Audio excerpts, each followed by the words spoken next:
on to the silicate minerals. So remember that we only get to interact with this crust, the very, very top part of our planet. And it's almost all silicate minerals. And then even the mantle, if we could get down that far, is also predominantly silicate. It's not until you get to the core, the outer core area, that we get beyond what's mostly silicate minerals.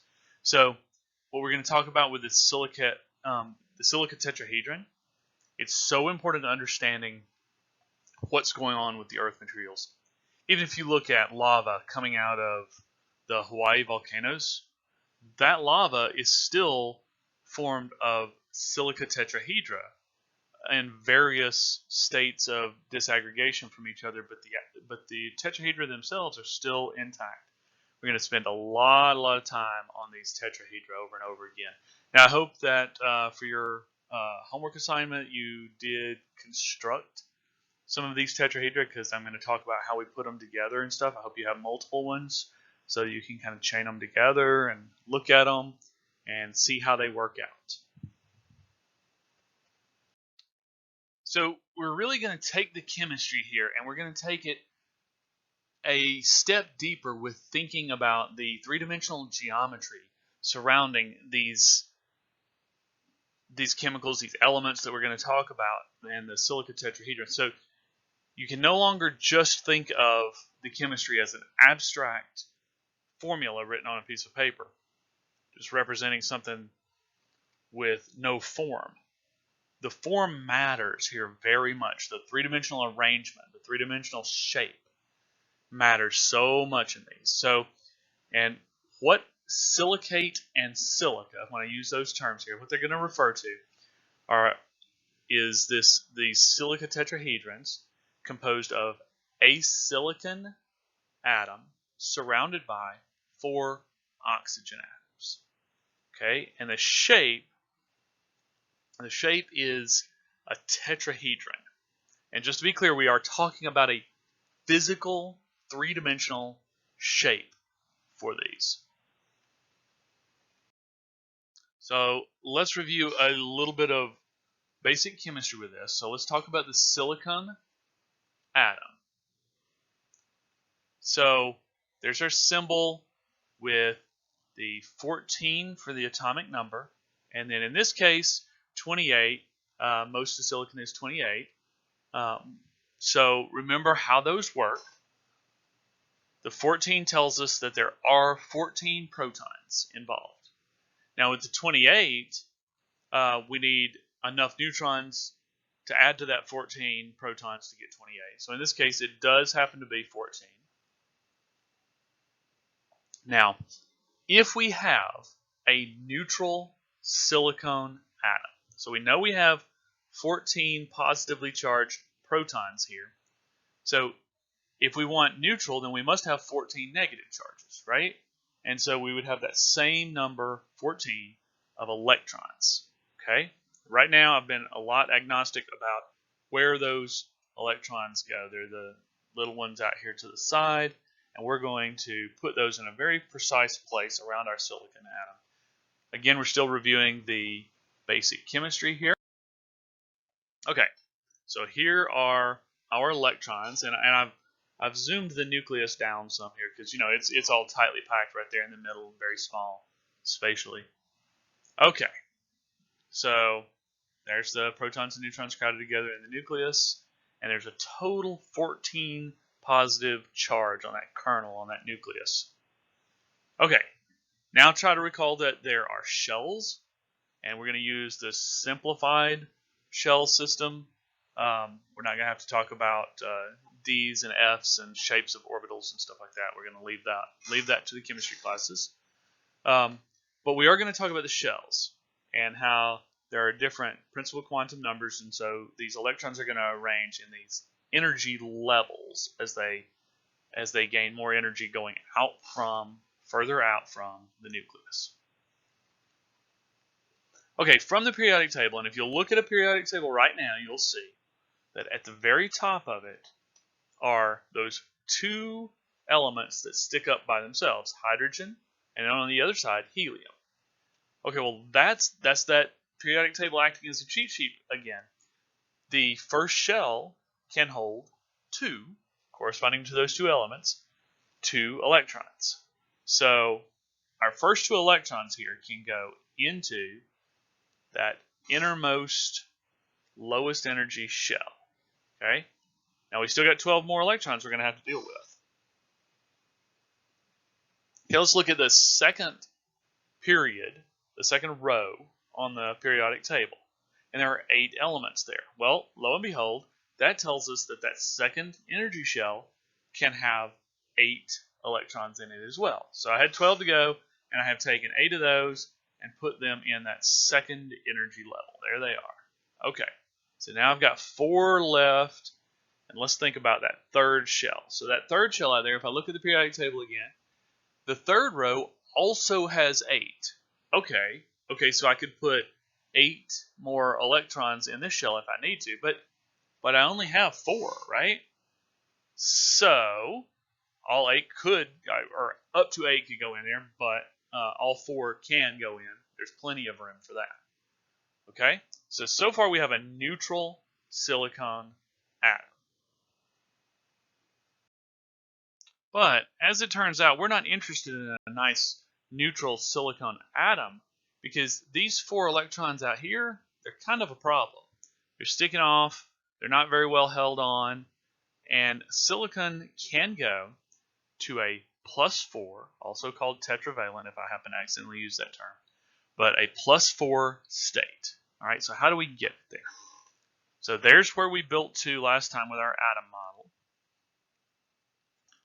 And we want it to be a +4 charge. So we're going to lose 4 of those electrons. In fact, we're going to lose those last 4 in that outer bit there. If we lose those, it tends to leave a full shell. And if you remember stuff from chemistry, full shells are good. So we have a nice clean octet full out here in the outside, and we have a +4 value on our silicon. So that makes for a fairly happy ion. Now let's look at the other side of the tetrahedron with the oxygen. So the oxygen similarly has 8 protons and then 8 neutrons. They're stuck down here in the middle, right? And for oxygen 16 at least. There are some other versions. But the 8 protons is static. You can guarantee that. All right, well, it came with, and I've done them in purple here, it came with 8 electrons, right? 2 of those in the inner shell, but only 6 to go in the second shell. Well, that leaves a gap. And if we could grab 2, and I've done them in green here, if we could grab 2 electrons from somewhere else, we can make that full octet again. And so we grab those 2 electrons, they're negatively charged on top of what we had neutral.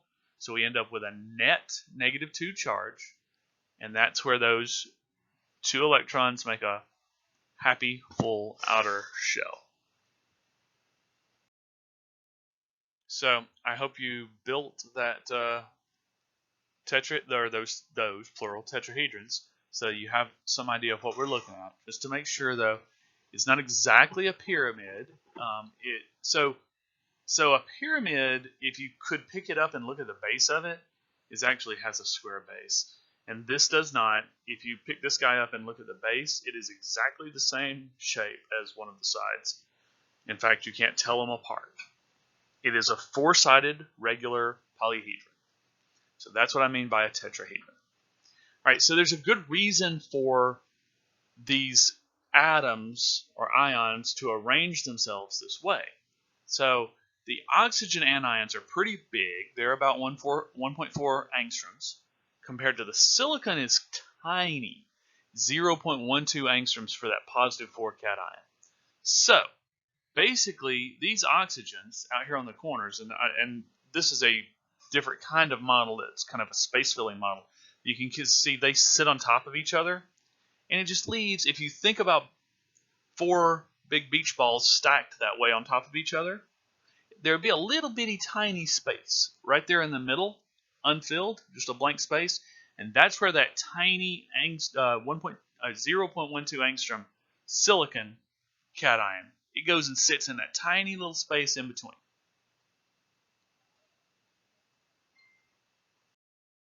Okay, so let's total up some things and see where we're at. Let's see. Here's our tetrahedron, and we've got 4 oxygen anions, right? They're -2 value each, 4 of them. So -2 times 4 would give me a -8. All right, so I've got -8 there, but then that little guy, the silicon cation, he had a +4. So I had -8, right? And then I have a +4 for the cation. Combine those together, I have a net charge on that overall silicon tetrahedron, a net charge of -4. Okay, but unbalanced charges are bad, right? So we need to balance them. Now, when we had the sodium chloride earlier, the halite model, it balanced out very nicely because for every 1 sodium, it had a +1, we could use 1 chloride with a -1, and those two balanced out 1 to 1. Nice. But then we got a little more complex later with hematite, and so we had 2 3+ iron to balance out 3 -2 oxides. But it still worked out because 2 times +3 is +6, and 3 times -2 is -6. So that's still balanced. Okay. The same thing is going to happen here, but we're going to treat these tetrahedra as units. So for an SiO4, I've got it in parentheses here, it has this overall -4 charge on it that we calculated on the last slide. So for every one of those -4 value tetrahedrons, we have to have a total of +4 charge to balance it out. But in the case of phosphorite or fayalite, you can have these guys in here. Think about the magnesium. Magnesium 2+, right? It's a 2+. Well, a 2+ doesn't balance a whole 4-. I need, and right here you see it, 2 of the magnesiums to balance out the 4-. So for every tetrahedron, let's look at this one up here. For every tetrahedron here, we can put 2 of those green magnesium cations in between. And if you look at this and total it up, there is a 2-to-1 ratio of green magnesiums to the tetrahedra. Okay? So far, so good. Now remember that iron can also come as +2. So we could balance it another way with this. If we took and we stuck in between all the -4 charged tetrahedra, if we stuck in 2 cations, and we don't care whether they're iron and or magnesium, we could stick them in there as long as we have 2 total of them. It'll balance out the charge. And that's what happens in these minerals.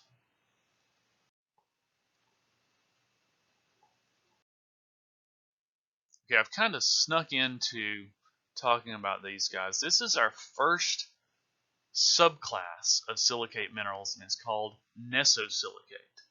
So nesosilicate minerals are typified as I drew them on the last page there with these isolated tetrahedra. They are not connected to each other, not touching each other, and they're surrounded by cations.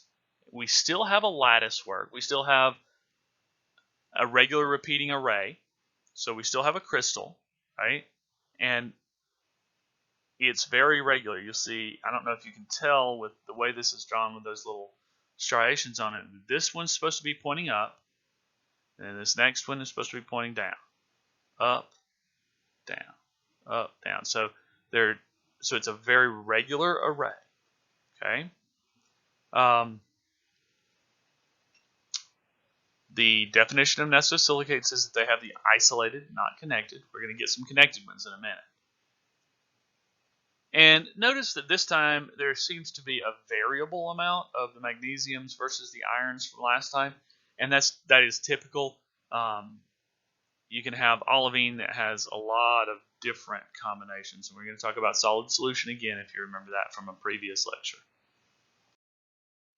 So back when we were talking about the native elements with gold and silver, we talked about the idea of a solid solution so that you could stick silver atoms in place of any of the gold and any number of the gold. Well, the same sort of thing happens in olivine, but we're only talking about those cations in this case. The silica tetrahedron, for the most part, at least at the simplest version, are left alone in this case, but we can have different percentages of those two cations. In fact, it is a complete solid solution. You can have any percentage number in between. And just like with the gold and silver, it changes this liquidus line, the line where the thing melts, depending on what percentage of magnesium and iron are in it. So phosphorite, which is all magnesium, melts at a higher temperature than if you start to increase the amount of iron. So you have this line is coming down temperature-wise to a minimum where it's all iron and no magnesium.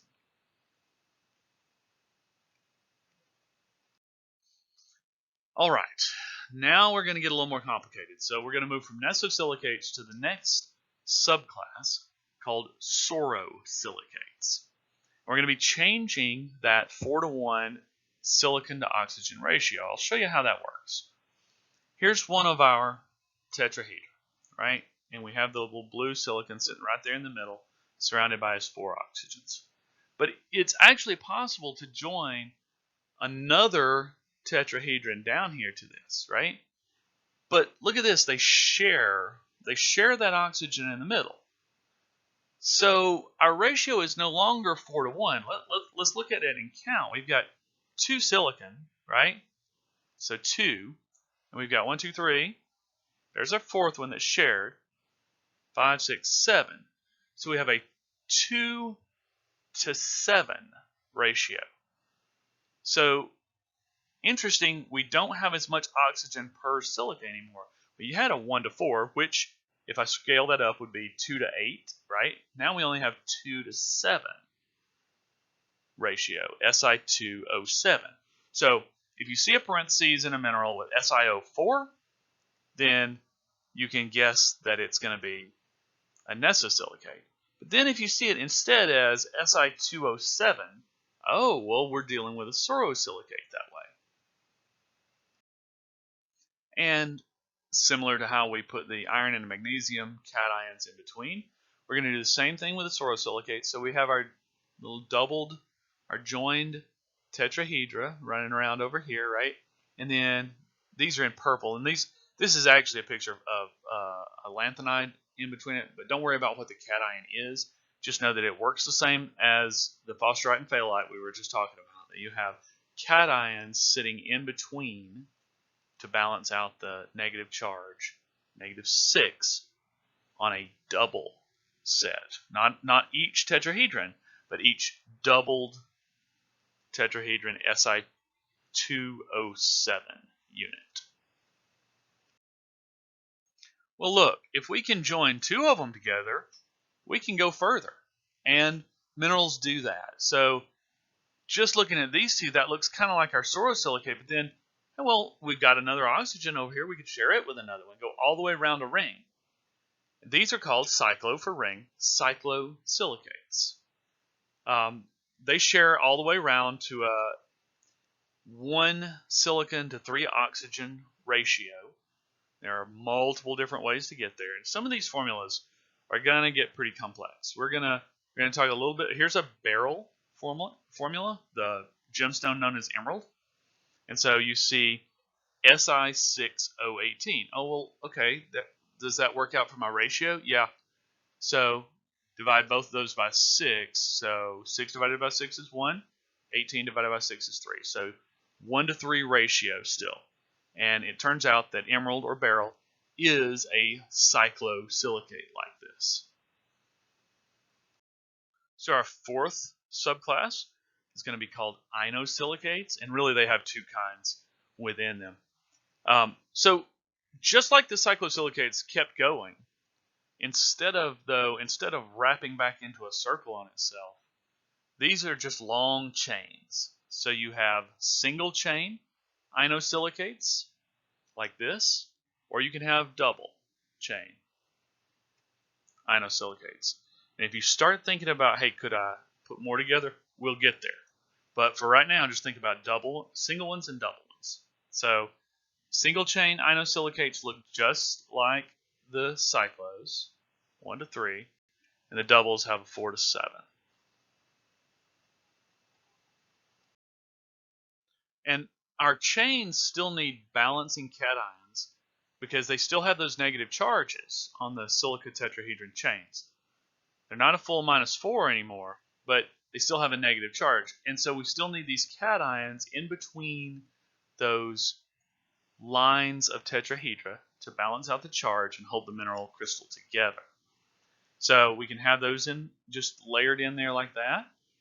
You can also have an idea of having different sites. And this is getting kind of deep into the chemistry, but if you look at the green ones here, that's what this image is calling an M1 site.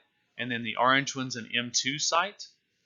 So we're going to talk about how those end up in different places in mineral formulas. We get pretty succinct with the way these mineral formulas are laid out. But don't worry about what they are yet, but you can have an M1 site and an M2 site. You can have M multiple things. All right, so here's what that might look like. So this is the mineral augite, and it is an inosilicates, right? So we've got that Si2O6 single chain, right? Well, so there is apparently an M1 site in it, and this M1 site can have, and here this is getting a little more complicated, it can have either calcium or sodium in it. So we are going to put parentheses around right here. That's our M1 site. And it can have, this comma means either, it can have calcium or sodium in it. Okay, well, just like the previous, there's also an M2 site. This M2 site, in fact, can have magnesium in it, it can have iron in it, or it can have aluminum in it. And so here's our M2 site.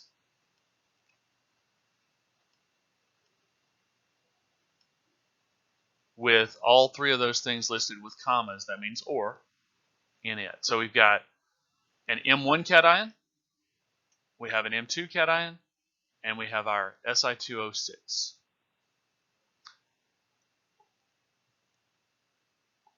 So you could have all these different things. You could have a lot of different compositions of augite. You could have calcium magnesium silicate. You could have a sodium iron. You could have a sodium aluminum. Various things, various mixes of these.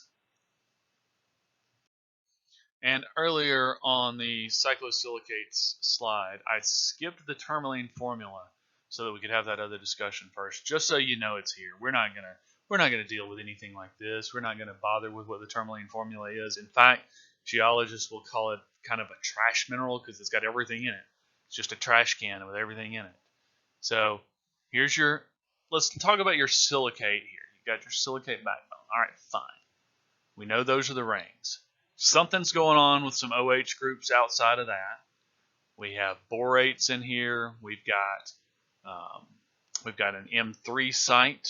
We've got an M2 site, and we've got an M1 site. And each of those sites can have different things occupying them. I mean, it's just total. Tourmaline is just a total trash can. It's a pretty trash can.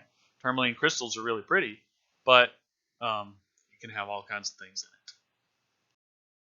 Okay, next to last. Not quite our last one, but next to last. Phyllosilicates. These are my personal favorite. These are clay minerals.